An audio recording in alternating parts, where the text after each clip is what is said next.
በስመ አብ ወወልድ ወመንፈስ ቅዱስ አሐዱ አምላክ አሜን። የዕለቱ ወንጌል የሉቃስ ወንጌል ምዕራፍ 12 ከቁጥር 1 እስከ ፍጻሜ። በዚያን ጊዜ የሕዝብ አእላፍ እርስ በርሳቸው እስኪረጋገጡ ድረስ ተሰብስበው ሳሉ ለደቀ መዛሙርቱ እንዲህ ይል ጀመረ። አስቀድማችሁ ከፈሪሳውያን እርሾ ተጠበቁ፣ እርሱም ግብዝነት ነው። ነገር ግን የማይገለጥ የተከደነ የማይታወቅም የተሰወረ ምንም የለም። ስለዚህ በጨለማ የምትናገሩት ሁሉ በብርሃን ይሰማል፣ በእልፍኝም ውስጥም በጆሮ የምትናገሩት በሰገነት ላይ ይሰበካል። ለእናንተም ለወዳጆቼ እላችኋለሁ፣ ሥጋን የሚገሉትን በኋላም አንድስ እንኳን የሚበልጥ ሊያደርጉ የማይችሉትን አትፍሩ። እኔ ግን የምትፈሩትን አሳያችኋለሁ። ከገደለ በኋላ ወደ ገሃነም ለመጣል ሥልጣን ያለውን ፍሩ። አሁን እላችኋለሁ እርሱን ፍሩ። 5 ድምፅ ምስጋና ለእግዚአብሔር ይሁን ይሸጡ የለምን? ከእነርሱም አንዲቱስ እንኳ በእግዚአብሔር ፊት አትረሳም። ነገር ግን እናንተ የራሳችሁ ጠጉር ሁሉ እንኳ የተቆጠረ ነው። እንግዲያስ አትፍሩ፣ ከብዙ ድንቢጦች ትበልጣላችሁ እላችሁም አለው። በሰው ፊት የሚመሰክርልኝ ሁሉ የሰው ልጅ ደግሞ በእግዚአብሔር መላእክት ፊት ይመሰክርለታል። በሰው ፊትም የሚክደኝ በእግዚአብሔር መላእክት ፊት ይካዳል። በሰው ልጅም ላይ ቃል የሚናገር ሁሉ ይሰረይለታል። መንፈስ ቅዱስን የሚሰድብ ግን አይሰረይለትም። ወደ ምኵራቦችና ወደ መኳንንቶችም ወደ ገዢዎችም ሲጎትቷችሁ እንዴት ወይም ምን እንድትመልሱ ወይም እንድትናገሩ አትጨነቁ። መንፈስ ቅዱስ በዚያች ሰዓት ልትናገሩ የሚገባችሁን ያስተምራችኋልና። ከሕዝቡም አንድ ሰው መምህር ሆይ ርስቱን ከኔ ጋር እንዲካፈል ለወንድሜ ንገረው አለው።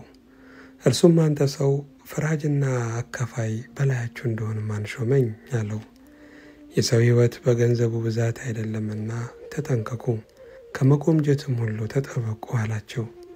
ምሳሌም ነገራቸው እንዲህ ሲል፣ አንድ ባለጠጋ ሰው እርሻው እጅግ ፍሬያማ ሆነችለት። እርሱም ፍሬንም የማከማችበት ስፍራ አጥቻለሁና ምን ላድርግ ብሎ በልቡ አሰበ። እንዲህ አደርጋለሁ፣ ጎተራዬን አፍርሼ ሌላ የሚበልጥ እሠራለሁ፣ በዚያም ፍሬንና በረከቴን ሁሉ አከማቻለሁ። ነፍሴንም አንቺ ነፍሴ ለብዙ ዘመን የሚቀር ብዙ በረከት አለሽ፣ እረፊ፣ ብዪ፣ ጠጪ፣ ደስ ይበልሽ እላታለሁ አለ። እግዚአብሔር ግን አንተ ሰነፍ፣ በዚች ሌሊት ነፍስህን ከአንተ ሊወስዷት ይፈልጓታል። ይህስ የሰበሰብኸው ለማን ይሆናል አለው። ለራሱ ገንዘብ የሚያከማች በእግዚአብሔር ዘንድም ባለጠጋ ያልሆነ እንዲህ ነው። ለደቀ መዛሙርቱም እንዲህ አለ፣ ስለዚህ እላችኋለሁ ለነፍሳችሁ በምትበሉት ወይም ለሰውነታችሁ በምትለብሱት አትጨነቁ። ነፍስ ከመብል ሰውነትም ከልብስ ይበልጣልና። ቁራዎችንም ተመልከቱ፣ አይዘሩም አያጭዱምም፣ ዕቃ ወይም ጎተራ የላቸውም፣ እግዚአብሔርም ይመግባቸዋል። እናንተስ ከወፎች እንዴት ትበልጣላችሁ? ከእናንተ ተጨንቆ በቁመቱ ላይ 1 ክንድ መጨመር የሚችል ማን ነው? እንግዲህ ትንሹን ነገርስ እንኳን የማትችሉ ከሆናችሁ ስለምን በሌላ ትጨነቃላችሁ? አበቦችን እንዴት እንዲያርጉ ተመልከቱ፣ አይደክሙም አይፈትሉምም። ነገር ግን እላችኋለሁ ሶሎሞንስ እንኳን በክብሩ ሁሉ ከእነዚህ እንደ አንዲቱ አልለበሰም።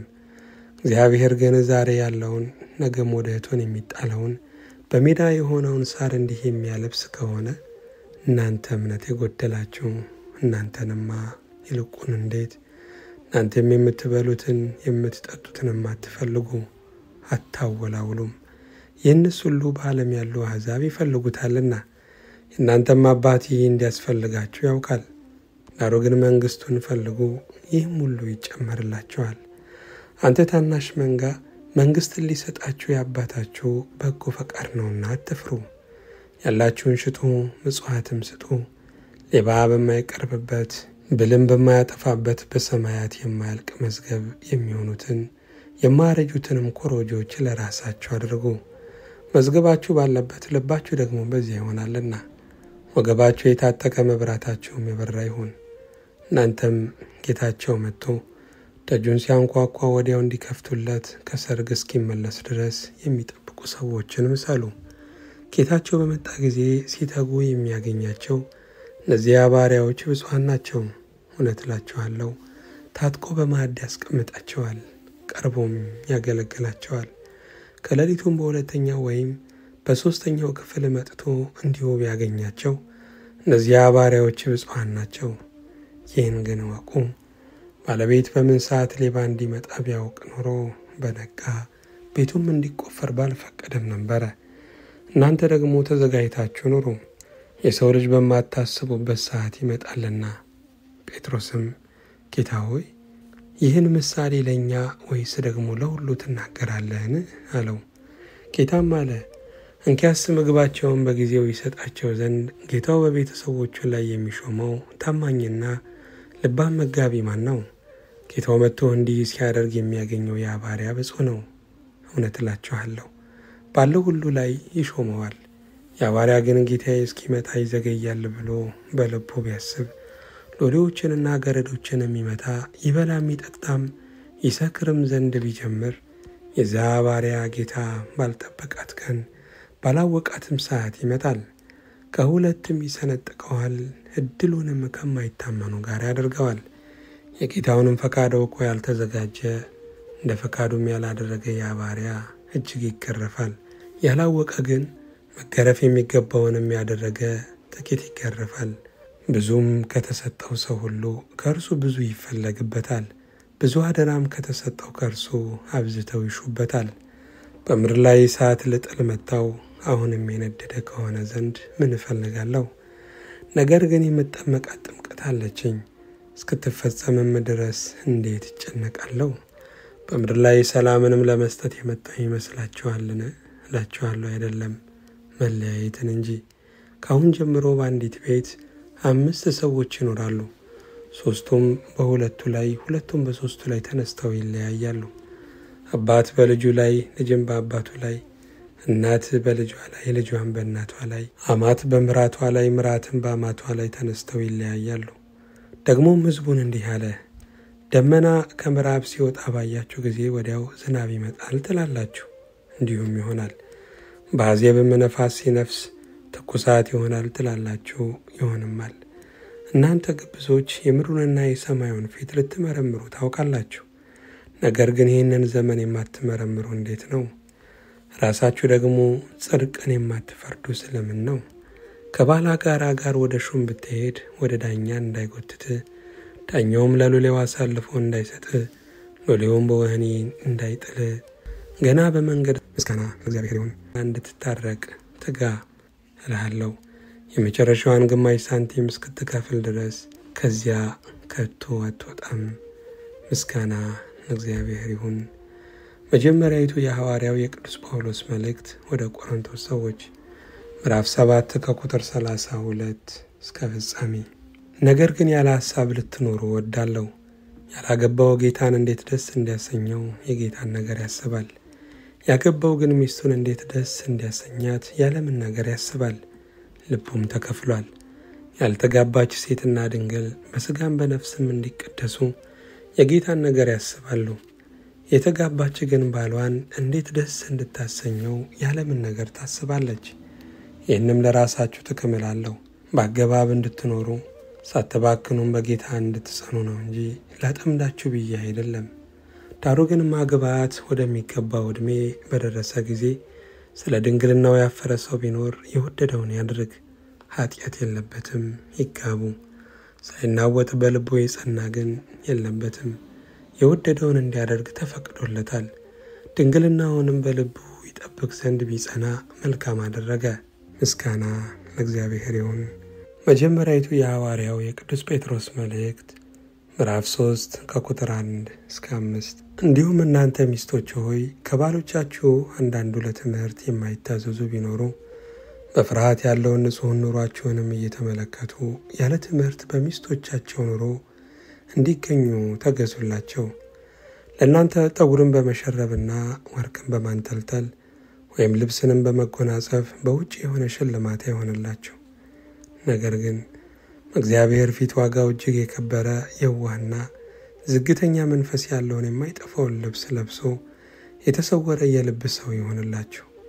እንዲህ በቀድሞ ዘመን በእግዚአብሔር ተስፋ ያደረጉት ቅዱሳት ሴቶች ደግሞ ለባሎቻቸው ሲገዙ ተሸልመው ነበርና፣ እንዲሁም ሳራ ለአብርሃም ጌታ ብላ እየጠራችሁ ታዘዘችለት።